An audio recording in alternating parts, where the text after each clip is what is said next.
I think there is a real challenge in educating the brands to become more YouTube friendly, at least social friendly. Right. There is a shift there to do. How do you approach it? How do you convince them to do longer campaigns, to do longer videos? Well, it's like if they have the traditional budget, when they shift, they can start putting out more content. You know, and content marketing literally is where it's at. Because people consume content and will share content. They're not going to share a TV ad unless it's uploaded to, you know, Facebook or YouTube, right? And so for that, it's like, how do you actually create something that people, a community that people will want to share your information, see your information, find value, and then want to share. And so creating those campaigns are outright critical. And depending on, you know, your methods, it's really, really important to find how do you actually have that dialogue with your potential customers? And then how does public relations intertwine with sales and really get the message out? And it can be done very powerfully. And so I always encourage brands to look at every possible ways to get their message out in all the different ways. So ads, you want to do ads, but then there might be another segment where people are very curious and they need to learn how to do things, and your company or services can teach them how to do things. And so when people search, you know, people would rather watch a video than read a blog post. They would rather watch, how do you do this? And they would rather watch a video than read a blog post. Why? Because they can pull out their phone or their iPad or their tablet and they can watch it as they're doing it. And so that's kind of a really, really big deal. I think the best was, an example I shared was Gillette. They said, how to shave. You know, they didn't put any ad dollars behind that, but they knew that people would be typing in how to shave and they'd find it in Google and YouTube, and it would show them, oh, to shave, you need a Gillette razor and some Gillette cream, you know, and they showed him exactly what you need to do to shave. Very powerful. Where that had almost 3 million views, the whole campaign, you know, had all the different types of shaving with the beards and all the other stuff, has 35 million views. And what did it really cost them? Well, the time to produce the content, but it's evergreen. It lasts for as long as you know, as it's relevant, which in this case is years. Right. So true. There's always new markets coming up and finding that. Yeah. Okay. So definitely creating content that's discoverable and searchable is critical. And the only way to do that is, yes, you can pay for it, but then there's like more of an organic side where you build an audience and you're giving them consistent content that they would share, or it would be kind of a library of content that people can find and learn. Would you try, or have you ever tried to complement a video campaign, an ad video campaign, with some content around, you know, kind of to resonate organically with the campaign? Well, part of the remarketing strategies, like for an ad campaign, is to have corresponding information that might not necessarily be the same approach, but it's the same content, the type of content, okay. You know, education. So, you know, it might be a blog post that you're promoting that goes to it, and they're like, oh, okay, amazing. One of the approach that we love to do is when someone writes a blog post, like it could be from Huffington Post or wherever, instead of sending the ad to the landing page, we send them to that. Yeah. Because if it's a positive thing, that's another confirmation. Oh, this is a really good product. I need to buy it. And they're able to go from there. You're just able to do so much more. Now, from an organic side, maybe there's a series of videos or there's a series of blog posts that would be relevant, that would be very good. Well, you can send them to that specific content. It can be digested where people they can find value in it. They might be inspired or educated or entertained through the content, and they're more apt to buy and to share. So, okay. There are two concepts that French brands love using. I'm not really a kind of ambassador of this approach. I want to have your point of view, but without influencing you. So be ready to answer on your side. Lots of French brands are using what we call web series. Mm-hmm. What do you think about web series for brands in terms of marketing? It can be extremely effective if it's done right. I've only seen a few brands do it right, though. And that's the whole thing is, they're like, hey, we want to do a web series. We want to put a lot of money and effort in producing some amazing content, but yet nobody sees it. Yeah. That's why I don't like this. Exactly, and they need to put money towards it. Well, it can be done very effectively. I think with brands itself, you can do web series, but it needs to be done in a way that makes sense. That makes sense with the brand. So like if the brand is like travel, for example, Travel Paris or hotels in Paris. I mean, there's ways to do that differently where it is web series, where you're bringing people in and they're experiencing France for the first time or that region for the first time.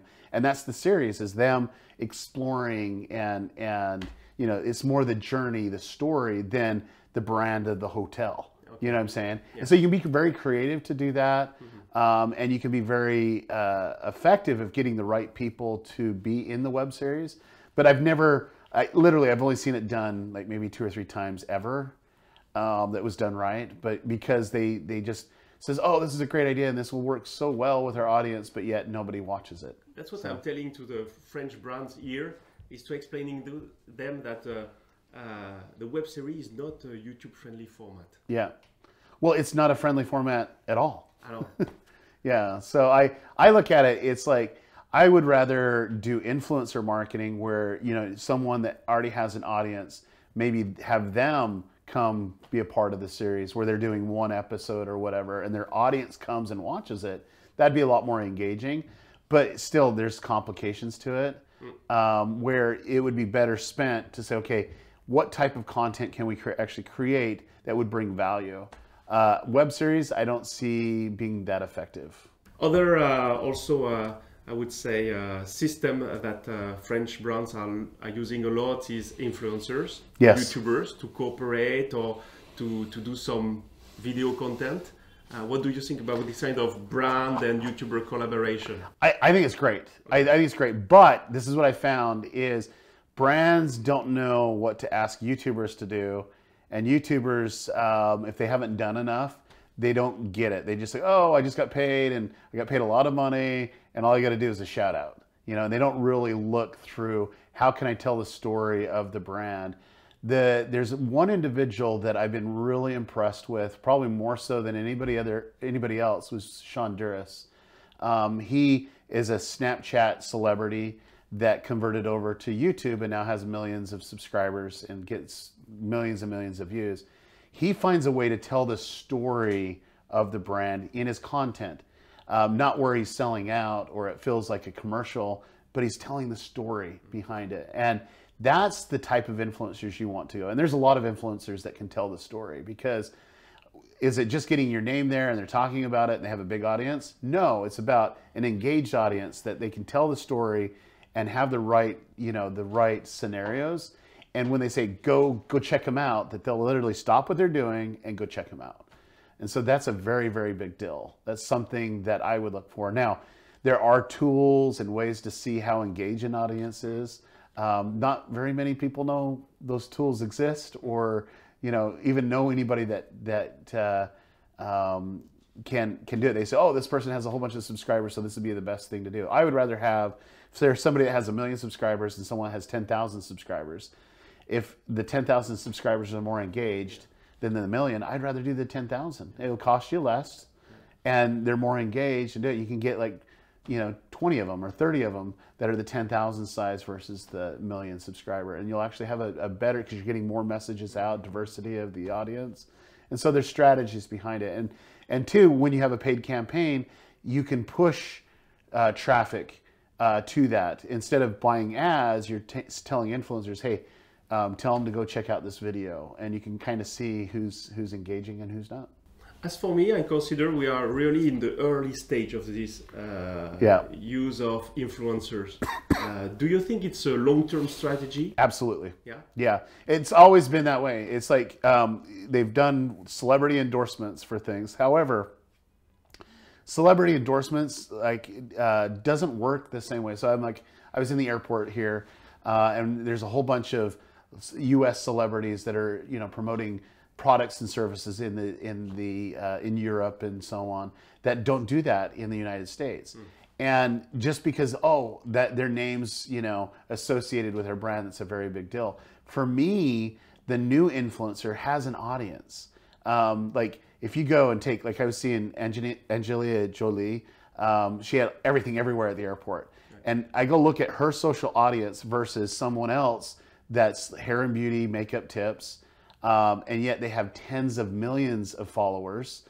Which she doesn't even hardly have any followers on Instagram, any followers on Twitter. She's just known for her movies, the old style, right? But with this, it's different because when people watch it, they'll do a tweet or they'll do an Instagram post, and people will go and like in floods. And one of the things that I found is when you find that right combination of the right influencer with the right type of audience, magic can happen. And I've seen, where small channels that had a really engaged audience made companies millions of dollars because of their products and services that they like and they review. What is the importance of a trailer on a channel? How do you, for YouTubers, it's really important. Right. For brands, is it something they have to work on? I do. I mean, if someone's coming to your website for the first time or coming to your YouTube channel for the first time, what's the message you want them to see? That's what the trailer's all about. And so having the right trailer that resonates your message, your brand, is a very big deal. I think that's something that every brand should look at, because if they're not subscribed, they're gonna see that trailer, or they're gonna just see a series of videos. What you wanna do is have it, when they come, it starts to autoplay your message, and they're like, oh, I'll watch this. Oh, I didn't know that. And they're more interested and engaged with your content. You worked on some trailers for brands? Yeah. No, we do quite a bit. It's more with YouTubers, that like people that want to build an audience on YouTube, but it's the same concept. It's like, showcasing what the brand or the channel's about, and you do it in a smaller format. This is one that it's okay to do a 1 minute, trailer, just kind of give a highlight of what they can expect. So, but it can make a very big deal, because when they come to it, they're like, oh, okay, this is a great, I'm going to check more videos out, or I'm going to, check this video out that's here. So yeah, what we observe with working with brands, it's when we start talking about the trailer and working on the trailer, it's really linked to their strategy, their mission, their statement. Exactly. And we open a strategic talk. Yeah. And we make them move around what kind of value you want, what kind of message, what is your mission. And for us, it's really nice work to help a brand just come out with this well, it's like the most effective brands always have a story. There's a story behind it. And one book that I would recommend anyone that you do any work with is Primal Branding with Patrick Hanlon. But it talks about brands, of how, they're very recognizable and they have this community around it. One of the big aspects of that is, what is your creation story? How did you get started? What's your mission, your vision, your purpose? Having that clearly defined, and that would make a really good channel trailer on YouTube. What would you recommend brands to do less tactically and more strategically? Well, I think the biggest thing that brands do is they react. They literally react to what's happening. Oh, we got to do this. Oh, we got to react. And so they're more in reaction mode. And the more that you can plan, you can be proactive. That means you can get something happening before it even happens. Give you a perfect case in point is when we do a campaign, we're like, what happens around the campaign that can really make this thing take off? Like one video that I showed earlier was Scott Sterling. We knew that the World Cup was happening, and we knew that football was on the top of everybody's mind, right? And so we knew that this would work really well and it could be talked about if we did it in the right approach. So strategically, 6 months before we even started it, we were able to put a plan in place of, this is how we're going to approach, these are the people that we're going to approach, this is what we're able to do. And we put a very strategic plan together so that when we got there, we're not reacting, but we're executing on our plan. And so there is a few things that we have to react to do because of some unforeseen things, which is great. But two, it's just more being consistent with your plan. And I find that most campaigns fail because they just produce content and put it out there, and they react. Oh, this took off. Oh, this is great. Instead of planning strategically, okay, this is what we're going to do for the next 3 years. This is what we're going to do for this campaign, the life of this campaign.